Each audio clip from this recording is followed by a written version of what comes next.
ថ្ងៃនេះនាងខ្ញុំសូមត្រីក្រហមបំពងស្រូបជាមួយនឹងទឹកប៉េងប៉ោះម្ដងជាដំបងគឺនាងខ្ញុំមកវះជាកង់ជាមួយនឹងត្រីក្រហមយើងទាំងសងខាងបងប្អូន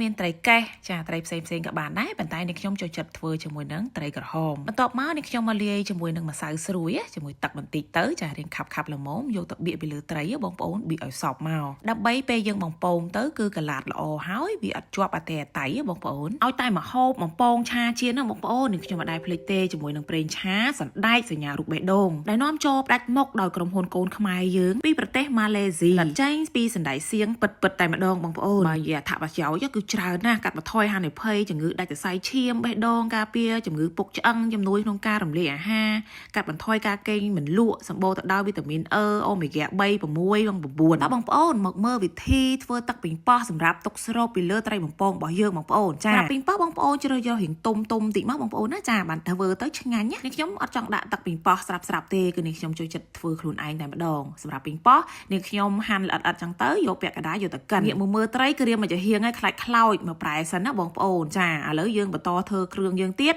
មួយទៀតគឺជាមួយនឹងម្ទេសក្រហមម្ទេសលឿងបងប្អូនយើងហាន់ឲ្យល្អិតដូចប៉េងប៉ោះយើងអញ្ចឹងបងប្អូនតែនាងខ្ញុំកិនគឺអត់ដាក់ជាមួយនឹងម្ទេសលឿងទេនាងខ្ញុំដាក់ជាមួយម្ទេសក្រហមតែម្ទេសលឿងគឺនាងខ្ញុំហាន់ល្អិតដូចគ្នាបងប្អូនចាទុកដាក់ពីលើដោយសារនាងខ្ញុំត្រូវការឲ្យមើលឃើញម្ទេសដែរហើយនឹងប៉េងប៉ោះបងប្អូនបន្លែបន្ថែមគឺខ្ទឹមក្រហមបងប្អូនកុំចាបងប្អូនកុំភ្លេចលួចម្នាស់ម្ដុំផងនាងខ្ញុំដាក់ដែរប៉ុន្តែអត់ឃើញវីដេអូសង្ស័យដាច់បងប្អូនអើយយើងក្រឡុកចូលគ្នាឲ្យល្អិតចឹងមកចាងាកមកត្រីក៏បានឆ្អិនល្មមតែប៉ុន្តែនាងខ្ញុំធ្វើត្រីពីរចឹងនាងខ្ញុំវិញកាត់បន្តិចចាព្រោះមួយមុខនេះបងប្អូនអើយប្តីក៏ចូលចិត្តពិសេសកូនក៏ចូលចិត្តលេខ1ហើយណាមួយកូននេះខ្ញុំអត់សូវញ៉ាំបន្លែចឹងគឺខ្ញុំអាសាធ្វើបែបនៅគាត់ញ៉ាំឥឡូវយើងចាប់ផ្ដើមឆាទឹកប៉េងប៉ោះបងប្អូនយើងរលីងខ្ទឹមជាមួយនឹងប្រេងឆាសណ្ដែករបស់យើងឲ្យឈ្ងុយទៅយើងបន្ថែមជាមួយនឹងទឹកត្រីដើម្បីដាស់ជាតិកាន់តែឈ្ងុយបន្ថែមជាមួយនឹងប្រេងខ្យងមកចុងសាព្រាបងប្អូនត្រឡប់ឲ្យសព្វបងប្អូនណាលួចស្ករបន្តិចកូរចុះកូរឡើងឲ្យឈ្ងុយស្ករហ្នឹងបងប្អូនរួចយើងបន្ថែមជាមួយទឹកដោះគោឆៅបន្តិចបានទេបងប្អូនណាបើបងប្អូនមានទឹកដោះគោស្រស់បងប្អូនធ្វើទៅគឺកាន់តែឆ្ងាញ់គ្រឿងទេសបន្ថែមគឺប៊ីចេងមួយចុងសាព្រានិងម្សៅស៊ុបមួយចុងសាព្រាបងប្អូនដាក់រៀងស្រាលបានហើយរួចហើយក៏ដាក់ជាមួយនឹងអាទឹកប៉េងប៉ោះ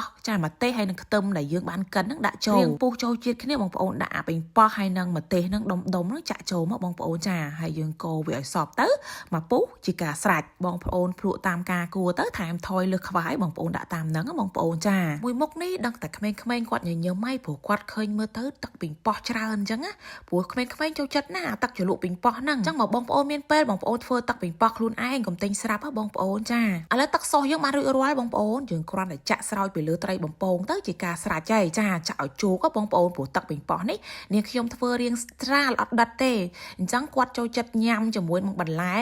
ញ៉ាំបានច្រើនណាបងប្អូនអញ្ចឹងជីវជាតិវានៅក្នុងហ្នឹងហើយមួយមុខនេះបងប្អូនទាំងចាស់ទាំងក្មេងគឺចូលចិត្តគ្រប់គ្នាហើយមួយមុខនេះវាឆ្ងាញ់ណាបងប្អូនចាពេលដាក់ចូលមាត់ទៅស្រួយជាមួយត្រីជាមួយនឹងអាប៉េងប៉ោះដែលយើងច្រាំដុំហ្នឹងបងប្អូនចាជាតិត្មងហើយបើដាក់ជាមួយសាឡាត់ស្រួយនេះទៀតអូ